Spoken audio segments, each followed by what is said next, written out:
the king of kings.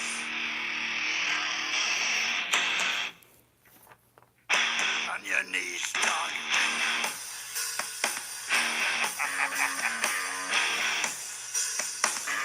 All hail. Bow down to the king.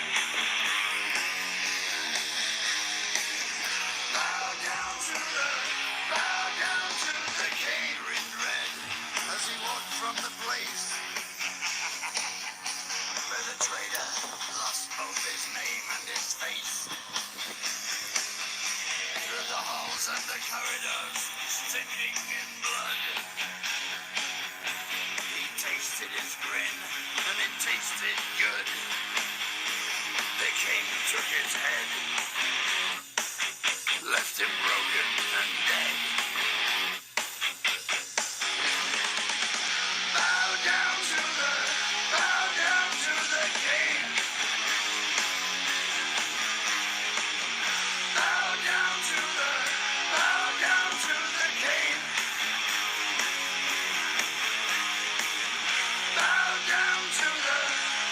down to the king. Let none living. Wake up, you ain't heard the news. Thank you for joining me here live on the Fast Break Sports Hour YouTube Live. And I was about to get a call, but I blocked it before it came up. Thank you for joining me today, August 23rd, 2018, Thursday edition of the Fast Break Sports Hour. Got many things to cover. Baseball, obviously, we're going to get into that. Going to get into a little bit of NFL news, especially the game for tonight. There's only one game scheduled in that third preseason week, which, I hold to some importance when it comes to figuring out what your team's all about. But some teams and some coaches are making me feel otherwise. Is the third week of the NFL preseason as important as it used to be? We'll get into that. And again, just a little side notes there we're going to get into. But let's straight jump into Major League Baseball. We're going to keep talking about this because the races continue to go back and forth. National League, whether it's division races and more so the wild card races, we're definitely going to jump into that. Jumping into the Dodgers of late, not looking good. Whether it's the offense, these hitters they're not producing as they should be. These guys, it's a killer lineup, but if you look at the Dodgers lineup, there isn't consistency there, not just with each player, but with the lineup itself. And then you have a lot of these players that play multiple positions, and they're moving daily. So, and my pops brought this to my attention yesterday, which, I've been thinking about too, is you see Cody Bellinger, he's playing center field, and all of a sudden he's moved over to first base.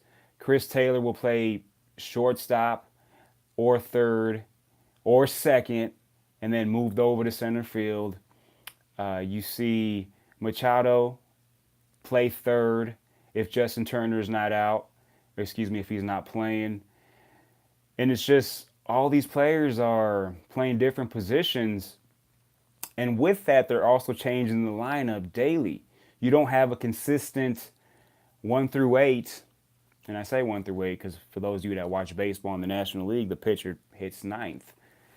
But they don't have a consistent 1 through 8 where you can say this guy is the leadoff hitter every day.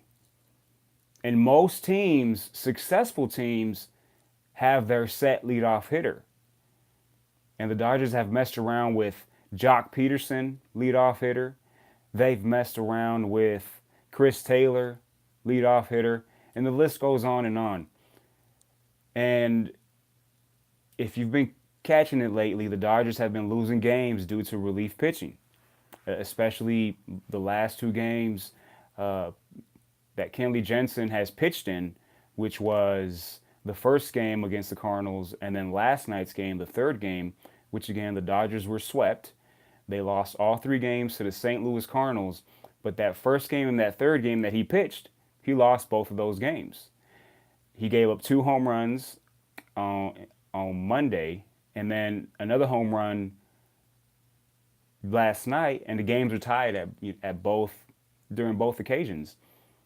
So yeah, it's good to see him out there, but he's obviously not where he wants to be.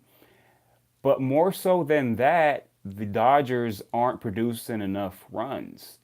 With the type of lineup that they put out there, or that they can possibly put out there on a daily basis, this team should be easily, easily getting 4 to 5 runs in their sleep. But that first game, they get 3 runs. The second game against Cardinals, they get 2 runs.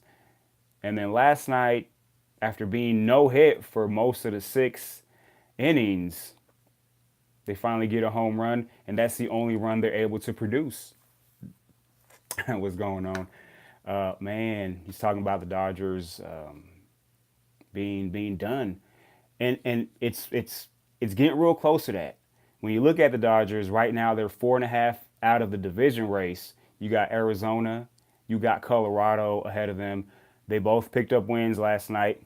What's going on, guys? Oh man, oh I know who you are, Savage Larry. Time to root for the Cubs. What's up, Chewy? Yeah, we're not going to be rooting for no Cubs. Obviously, I'm a Dodger fan, but I'm going to be biased, or excuse me, unbiased when it comes to the actual outcomes of games. My want for teams to win is totally different than what I'm actually seeing. I'm not going to, lie and say, oh, the Dodgers have been playing great. They haven't been.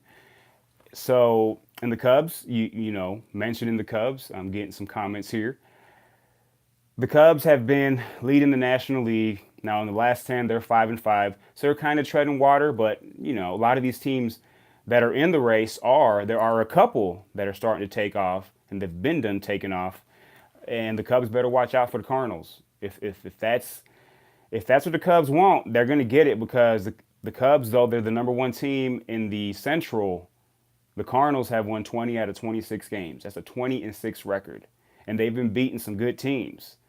So now you have the Cardinals starting tomorrow. We'll start a series with the Colorado Rockies, 2 of the hottest teams in the National League. Should be a real good series. The Colorado Rockies have won 8 of 10, and they're right in the thick of things. They're only half game out of the wild card.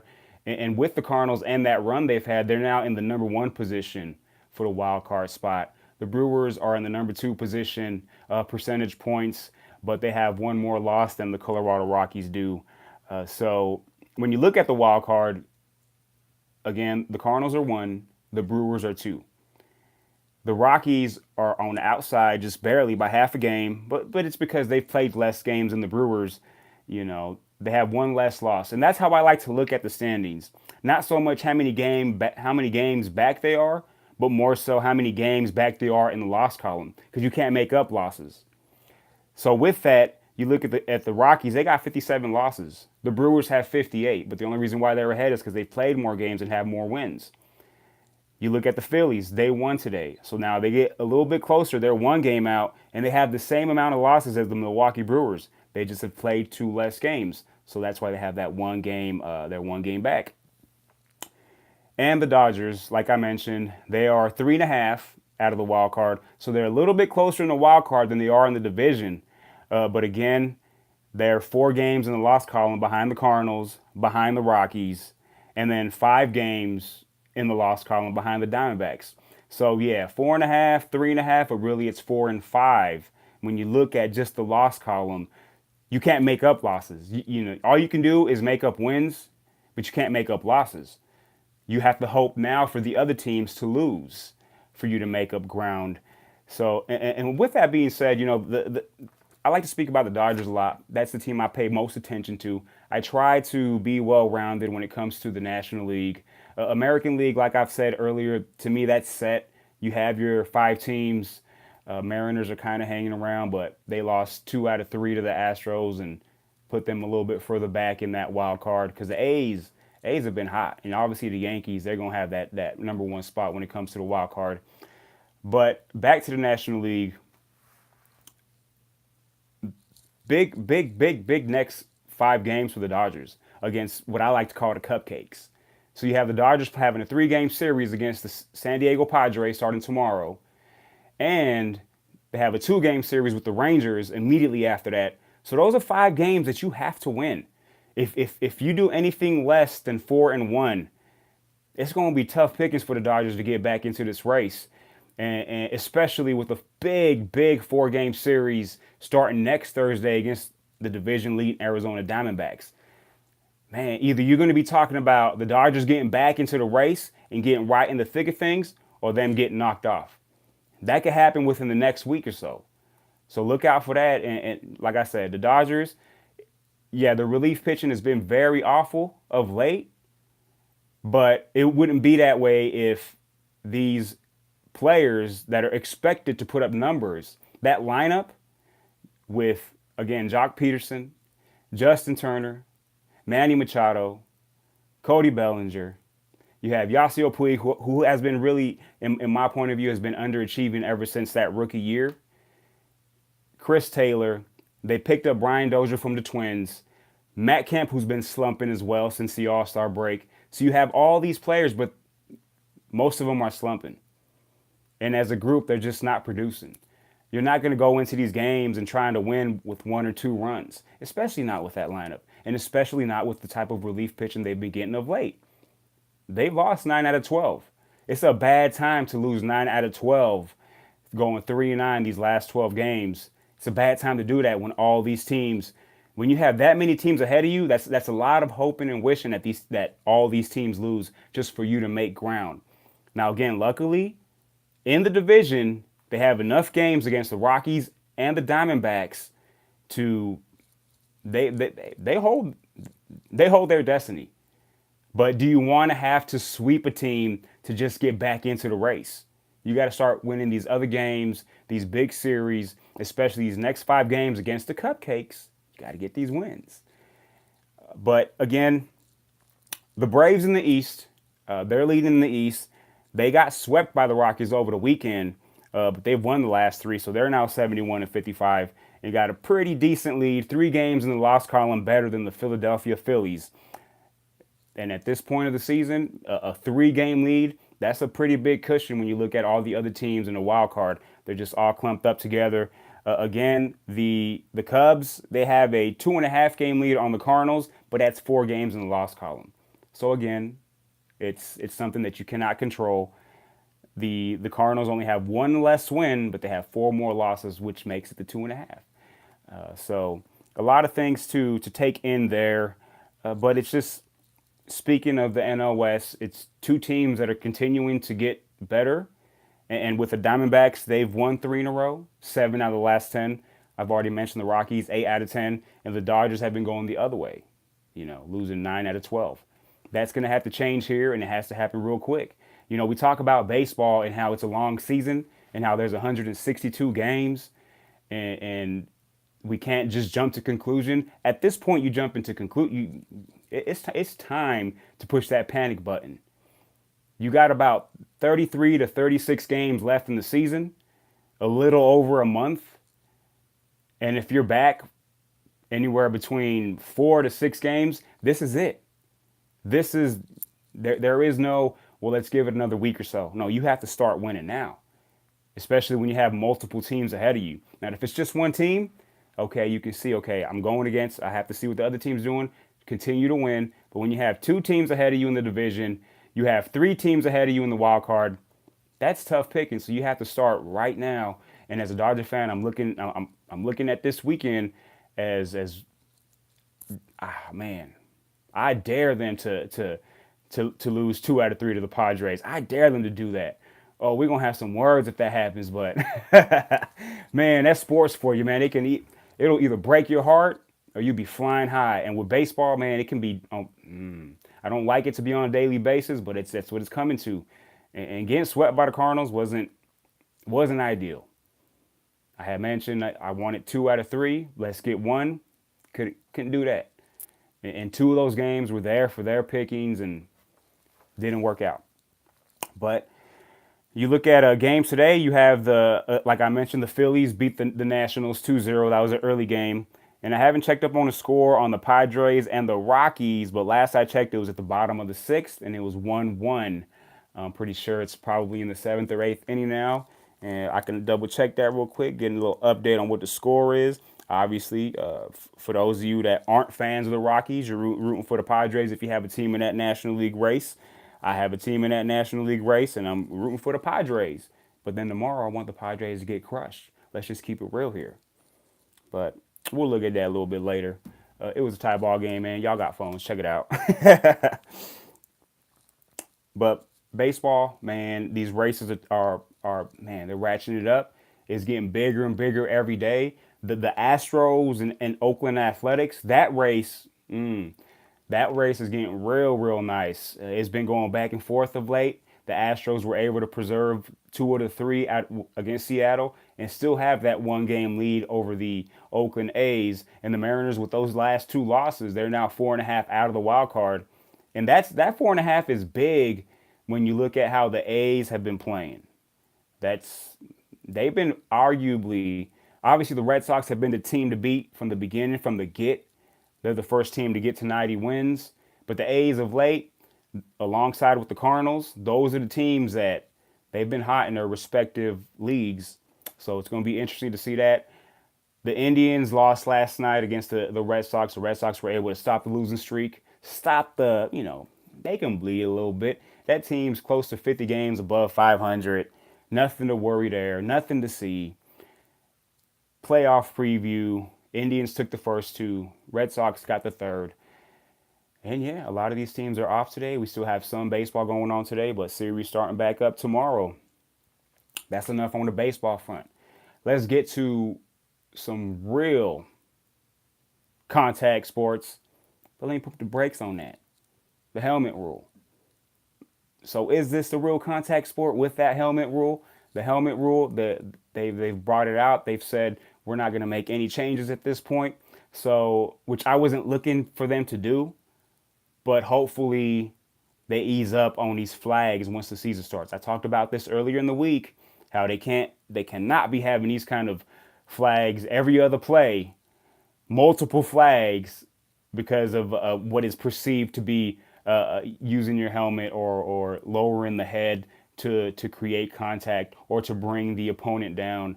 They're going to have to take a step back and say, you know what, let's ease up on this and let's actually look and see what's actually happening, and not just that, or you're going to have to, they're not going to do this, and it's going to make the game longer if they ever do this, but to review to see if it was actually lowering of the head and using the helmet when it comes to making contact. So on the NFL front, they said no changes to this point, nothing to see, keep going. All I'm saying is I hope these referees are just testing it out in the preseason. I do not want to see this once the regular season starts. Nobody wants to see this. You don't want to see your defense having a hell of a game, and because somebody makes an awesome tackle, legal tackle, but it's perceived or it looks like it was a lowering of the helmet, or it looked, you can't even describe it. But then have that on a 3rd and 6 turn into 15 yards and a first down and causing your team to game. You don't want to see that. Yeah. And that's true. The defensive player, they have to get lower than the offensive player. So what is the defensive player going to do? I got a message here saying, the defensive player is going to lower their helmet. Yeah, they are. They have to. It's part of the game. It's whoever gets lower, whoever gets that momentum is going to, is going to bring the other guy down. So if the running back's coming full force and he comes down and he's lowering his shoulder and his helmet, what is the defender supposed to do? Olay him and let him go by? You got to do what you got to do. But not even just that, but a lot of these plays are actually shoulder tackles.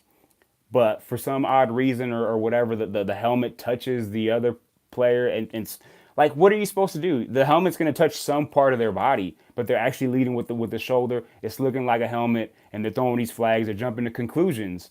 So, with that, those are the things that you really, as a referee, it's tough to be a referee nowadays in the NFL because they're not the ones that created this rule. The NFL did, so they just have to abide by it for whatever they seem, feels, or looks like a helmet to helmet or contact lower in the helmet, it's going to be tough. But yeah, so that came out. No changes there. Tonight's game, Philadelphia at Cleveland. Thursday night football. There's only one game, so they're gonna make sure you tune into that one game. It's gonna be on Fox, 8 p.m. Eastern time, 5 p.m. Pacific. Check your local listings. But just the big news there, and it came out yesterday, was that Nick Foles was gonna be available. He's gonna start tonight against the Cleveland Browns. Carson Wentz started a little bit of the team drills earlier in the week. Still not officially ready to strap him up and get some contact going. It's going to be interesting to see when he's going to be able to run through a normal practice, a normal padded practice, and then when they're actually going to say, you know what, let's put him out on the field. Is he going to be ready for week one?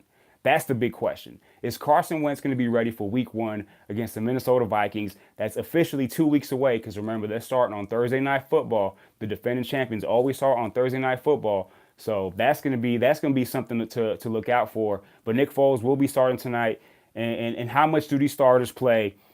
I had mentioned at the beginning of the show how important the week 3 is when it comes to these starters getting more time to get that, to get the reps, to get used to close to a real football game feel when it comes to how much time they're going to be out there, and then them coming out after halftime and getting that feel of taking a break at halftime and then coming out for the third quarter, maybe having a series. To me, it's always been that's the game you watch. That's the game where you can kind of tell what your team's going to look like early on. But with a lot of these star players, they're going to be sitting out. You wonder if nowadays coaches and or the owners believe the third game is that important. And you know what? I was looking at it. So they've already came out. Todd Gurley will not be playing this weekend.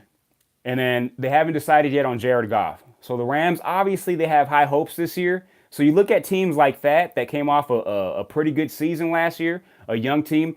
Todd Gurley, to me, he's established. Jared Goff had a great season last year, but he has to this is a prove it year. You got to prove to me that you're the real deal. So, okay, I understand he's the quarterback. You kind of wish they would get some play, more so for the fans. The fans want to watch you. We don't want to see preseason games with a lot of backups. We're waiting for this third week. So that's already came out. Saquon Barkley is looking like he's not going to play. I'm going to lean towards he's not going to play. He's a little sore hamstring or whatnot. And I understand that because when it comes to the guy that you drafted that's going to help you get to where you want to get to, carry the load, help Eli Manning out, I understand that. And when it comes to the hamstring, little tweaks here and there man, you can be good 1 week, then you can be out 2 weeks. It's a little bit better if you can just hold them out. I don't have an issue with Saquon, sitting out tomorrow. That's also out there. And then I had mentioned earlier in the week the A.J. McCarron ordeal, where it was reported that he had broken his collarbone as a hairline fracture. And then it just recently came out that it wasn't a fracture and that it was just some sort of sprain or like a sore shoulder type of thing, a strain. So, man, whoever reported that, man, that's some bull sugar because you got all of us talking about how it's going to be Josh Allen all the way. It still looks that way because it is a shoulder injury, but they can't make it sound like it's a broken collarbone and then come out 4 days later and say, oh, it's not a broken collarbone. It's just sore. He'll be ready. So that's going to be interesting to see. Is Josh Allen just going to get the go now? Or is A.J. McCarron going to come back and get a chance to start again week 1? Man, that's something to look out for. I still believe it's going to be Josh Allen. And then the Dallas Cowboys, man, Sunday Night Football. So this was supposed to be Sunday Night Football's first week, their kickoff show for the preseason. It was going to be, it is still going to be Arizona versus the Dallas Cowboys. Cardinals versus Cowboys, where you got the starters out there. Cut that. The Cowboys said, we are not going to play Ezekiel Elliott. We're not going to play Dak Prescott. And the reasons are because of the injuries they've come across on the offensive line, including Zach Martin, which makes sense. Their thing is we're not going to have our starting blockers, so we don't want to put Dak Prescott or Ezekiel Elliott in positions to where, it's going to be a little bit tougher, where it's not going to be actual what it's going to look like week 1. Because these guys are going to be back for week 1. These man, and they got arguably, not even arguably, they got the best line in football. So that makes sense, but it's still for fans' sake and for the MB and for NBC, the Sunday Night Football. Man, that hurts because now you're going to see a backup quarterback for the Cowboys, a backup running back. They already had backup receivers because they don't have a number one there. They got twos and threes there. And for the Cardinals, Sam Bradford, how much is he going to play? David Johnson, Larry Fitzgerald, and Rosen, he's not going to play. There's another guy. He hurt his hand during practice, and they're going to hold him out. So how much does Sam Bradford play? And it's going to be interesting to see all of that. But it kind of puts a damper at the end of Week 3 preseason. So that's one thing to look out for. How important are these Week 3 games? Is it a team-to-team thing? Is it more so a team that has just built a new nucleus, whether it's a new quarterback coming in, a new running back, or just something different to where, we need this Week 3 because we need to get some camaraderie. We need to get things going. We need to use this game so that for Week 1 we're good to go and we're not still treading water Week 1, Week 2, Week 3. Because before you know it, if you get to Week 4 and you're 0-3, that's going to be some muddy waters for you to come back, especially here in the NFL. Obviously, 0-3 doesn't mean that you're out, but you don't want to start that way. But like I said, it's going to be interesting to see which teams actually use this third game for 2.5, maybe 3/4 worth of work for the starters. I think a lot of the losing teams from last year will use this time to actually play their starters at least a half. Or like I mentioned in previous shows, if your offense comes out in 3 series and they're going down the field scoring, okay, I understand. Take them out. They look like they're good to go. And vice versa for the defense. If they're shutting them down, 3 and out, they don't have nothing else to prove, especially if they're going against the other team's number ones. So look out for that this week. Tomorrow I will talk about more so of the other games that are going to happen Friday, Saturday, and Sunday. But today it's just Philadelphia at Cleveland. How much does Tyrod Taylor play? Baker Mayfield, when does he come in the game? Is Tyrod Taylor going to play into the third quarter? Is Baker Mayfield going to finish off the game? And one thing to look at is, man, because Tyrod Taylor's been looking pretty good. It's preseason, it's practice, it's against, base defenses. But to me, Tyrod Taylor's never been a guy that really makes mistakes.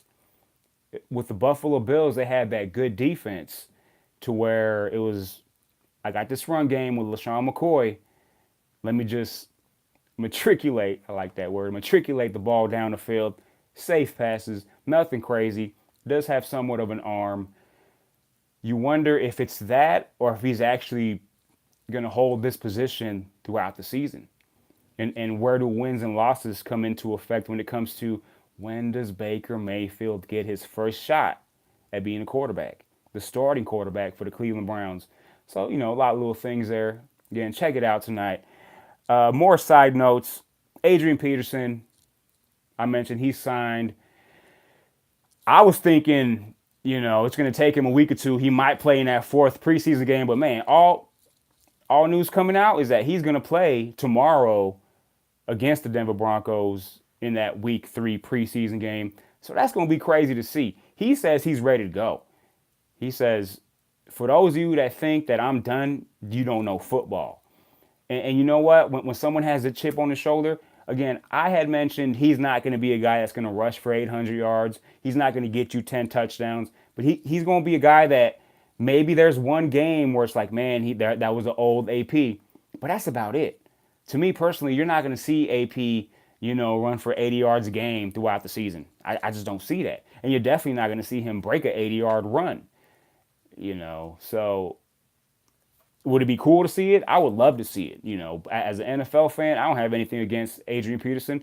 I hope he crushes it. But just knowing the way these running backs start running out of fuel, by the time they hit 31, 32, 33, man, you never know. But I do not believe he's going to be that, man. Prove me wrong, AP. Prove me wrong.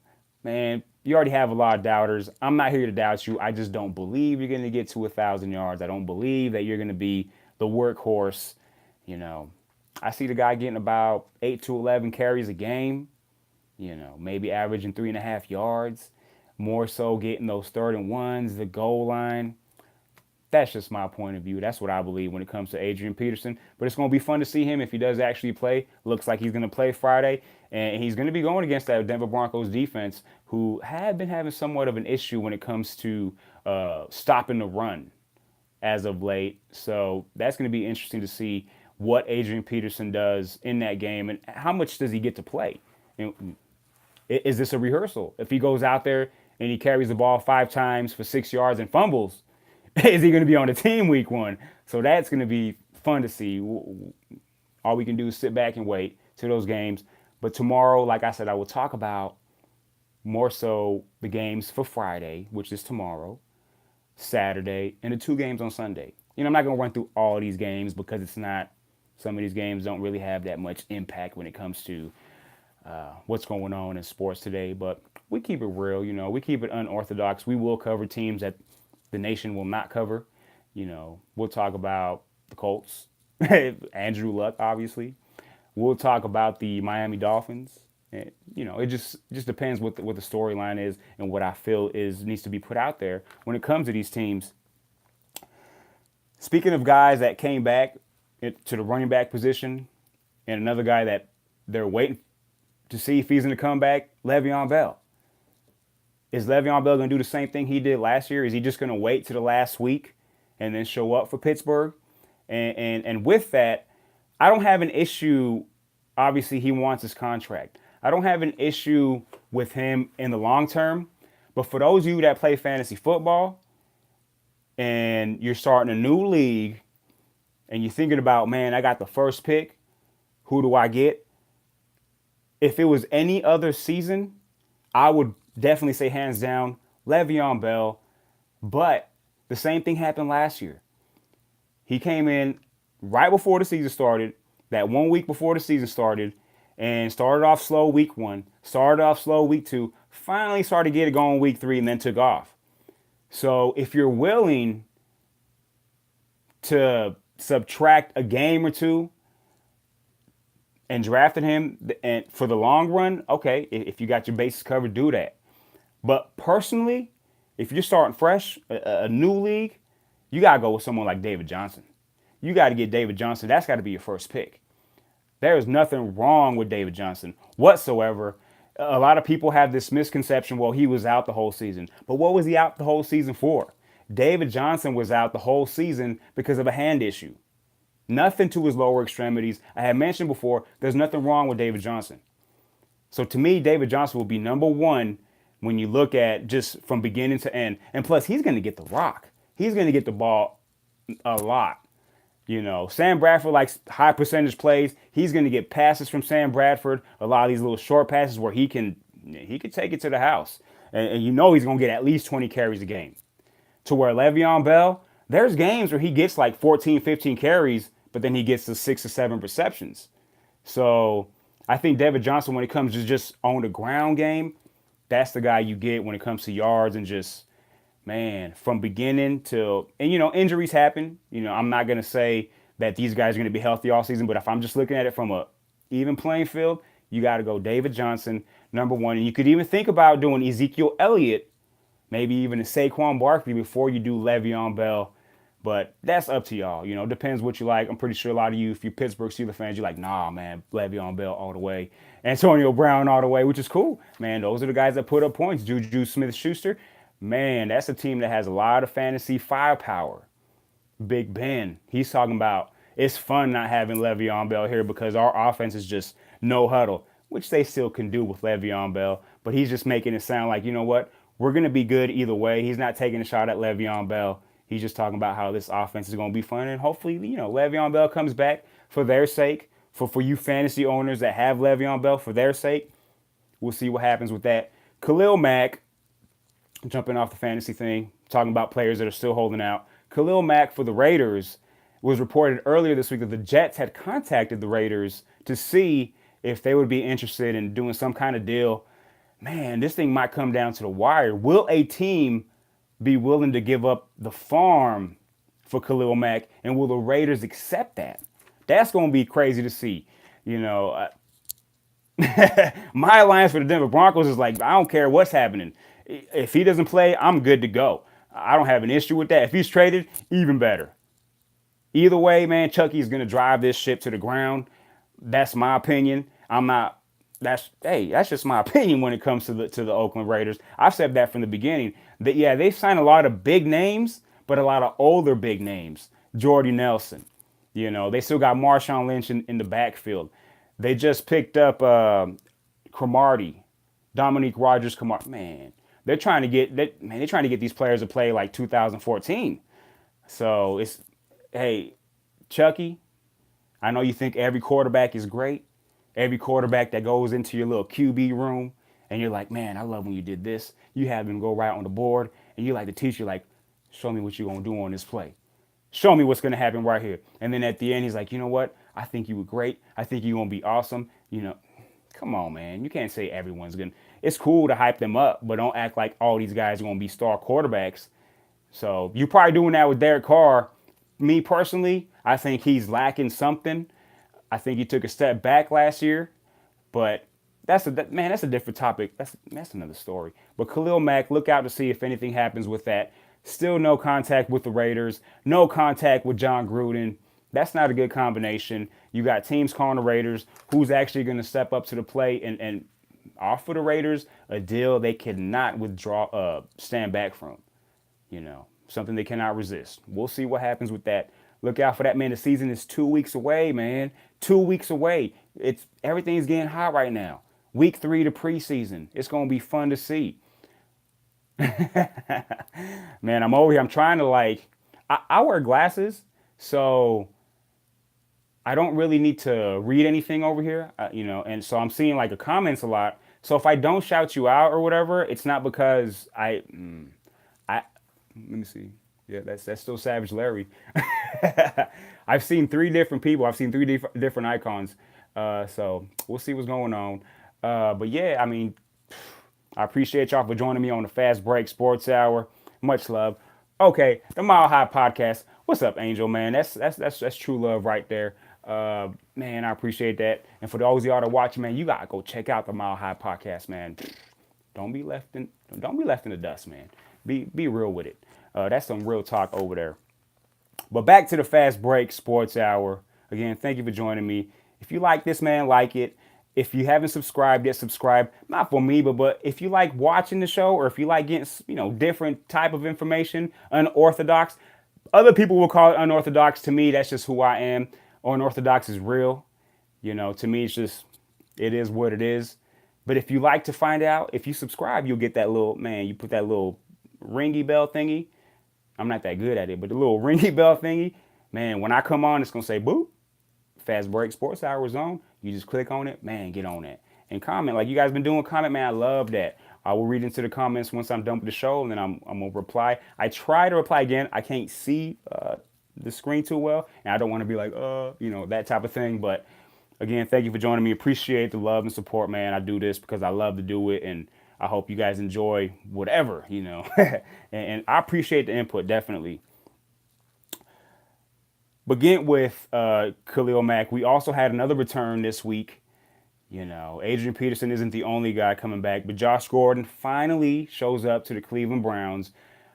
Again, I had talked about it in the past. To me, it was more so of Josh Gordon needing to figure out his things, whether it be if he's taking classes or if he's just making sure he's good to go before he shows up to the, you know, it's a grind before he shows up to training camp. And I thought that's all it was. You know, there was some people would say, well, is he in trouble with the NFL? Is something going to come out? And I never thought it was that. I just think it was him being smart and saying, you know what, I have to go through these things because I have to get better at what's troubling me, what the issue is. So Josh Gordon finally shows up. That's going to be cool to see. He's not playing tomorrow, definitely. He's not going to, or tonight. He's not going to play tonight. But that's going to be fun to see if he can just jump right in like he has in the past and just be that dude. Because you got Jarvis Landry on the other side. And I'll tell you what, Jarvis Landry is going to jump into that upper echelon. He's always been up there when it comes to receptions, But this is man, he's gonna ball. This is gonna be a whole different level when it comes to Jarvis Landry. Man, that ain't no bull sugar there. I believe in his words. He says he's gonna take Cleveland by storm.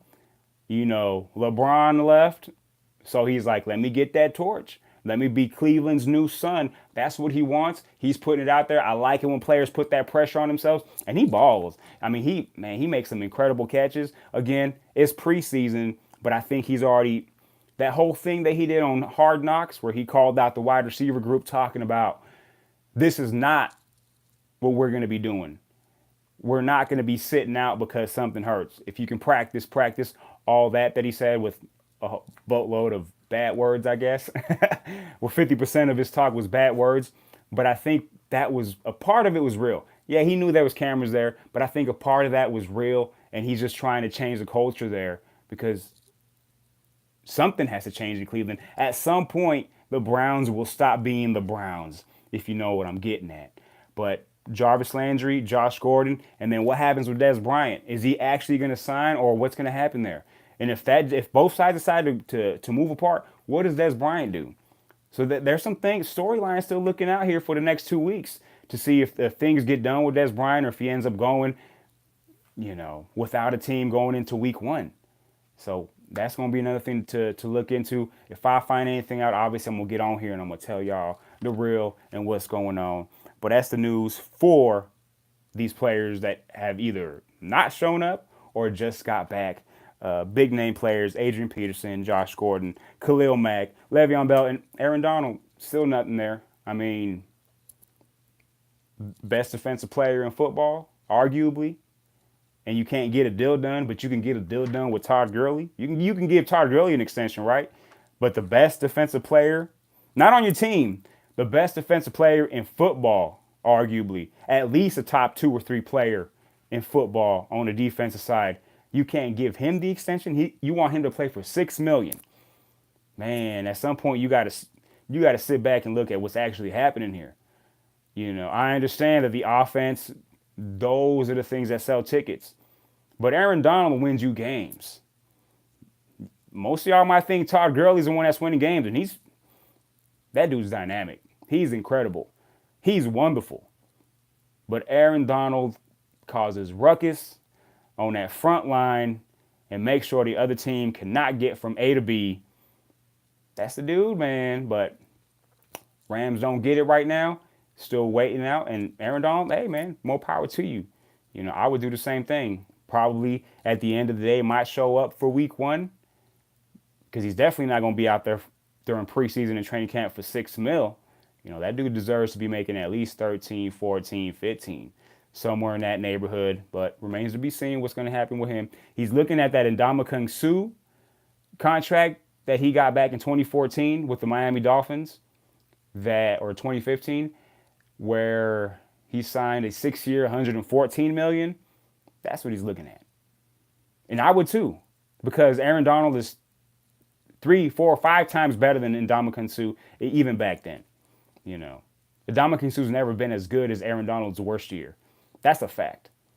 But that's another story. I talked about Ndamukong Suh last time we spoke. But just some interesting things off the field. One more thing off the field, and this is great news, especially for Denver Bronco fans. Pat Bowlen finally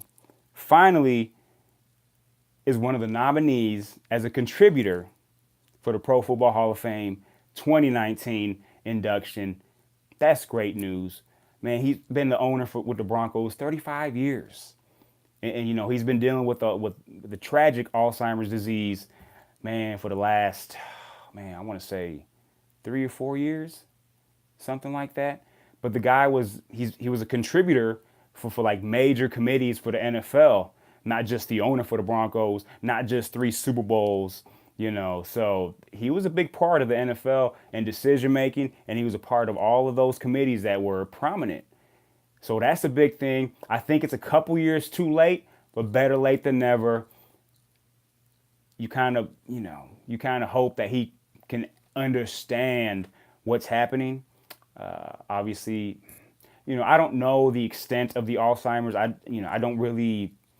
I understand that forget stuff, things of that nature, but I don't want to pretend like I know what's going on. But it is a few years too late. But again, better late than never. Pat Bowlen, finally, Pro Football Hall of Fame as a contributor. Side note, also Gil Brandt, player personnel director for the Cowboys, also getting in as a contributor.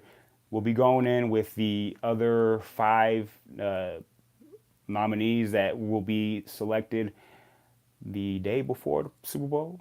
I'm going off the top of the head, but I believe that's what they do. The night before the Super Bowl, they announce the 5 players that will be inducted. Present day players, not like because they'll have a senior player that will be in officially, but just 5 regular inductees. So those 2 guys, Pat Bowlen, man, Denver Broncos. It was about time. Thank God. Pat Bowlen is in Orange Crush, Broncos country, man. Stand up for Pat Bowlen.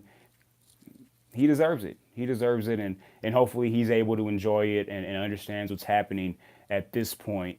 But well deserved, and man, it's finally. And that was reported by Pro Football Talk, so it's not like I found out from the NFL. I'm keeping it real. But yeah, man, I mean, again, I will cover the rest of the preseason games for this week tomorrow, because I'm not going to cover them today because there's only one game today. So let's be real with it. One small side note, and you guys will be like, man, you had to throw this in there. One small side note from the NBA. So, and I like it. Officials are talking about changing the 24 shot clock rule on an offensive rebound, which basically means if the offensive team, or the shooting team obviously, takes a shot and they rebound, offensive rebound, as opposed to it going back to 24 seconds, resetting, it'll just go back to 14 seconds. Unless the shot is taken with more than 14 seconds, if that makes sense. So if a guy comes down, like the Phoenix Suns back in the day, 7 seconds or less, the Warriors copy that style, let's be real with it. But the Phoenix Suns, 7 seconds or less, Steve Nash, Amari Stoudemire, Sean Marion and those boys, 7 seconds or less, they come down, they take a shot, there's 18 seconds left, they get the rebound, it's just going to continue to go. But if there's less than 14 seconds, it'll go back to 14 as opposed to it going to 24, which I like because it takes away from the game being not slower, but obviously if you get the offensive rebound and you get a fresh 24 seconds and the game is tight and it's towards the end of the game, you're going to hold on to the ball. Toward 14 seconds, it's like you got to keep going. You got to figure it out and go. I think that's a good move. Now they're getting together. It's likely, but it's still not official. But I just want to throw that out there for the NBA, for you NBA fan, you aficionados out there, if I said that word right. But man, thank you guys for joining me. I have the top 8 of my NFL preseason power rankings. If you guys watched the last show, you saw 12-9. Tomorrow I will be doing 8-5. Getting down to my 4-1 at the end of this week, Saturday or Sunday. We'll see. We'll keep that under wraps. Maybe it might be Monday. But definitely tomorrow, 8-5, my NFL power rankings, preseason style, and see where it goes from there. But I want to thank everybody for watching today's show. Man, much love, much respect to all of you. The Fast Break Sports Hour is nothing without y'all, but I would still do this if I was by myself. I'm just keeping it real. But again, thank you for joining me today. Look out. If you already subscribed, man, you're going to have that thing popped up when I'm on tomorrow. But if not, man, y'all got to subscribe. And if not, and if you're watching this later, man, it's all good. But I will be on tomorrow around the same time. Again, thank y'all for joining me. Fast Break Sports Hour. Let's get a little bit of music as we get this thing wrapped up. Thank y'all for joining me. And there's an ad. Love these ads, right? Fast Break Sports Hour. Thank y'all. I'm out.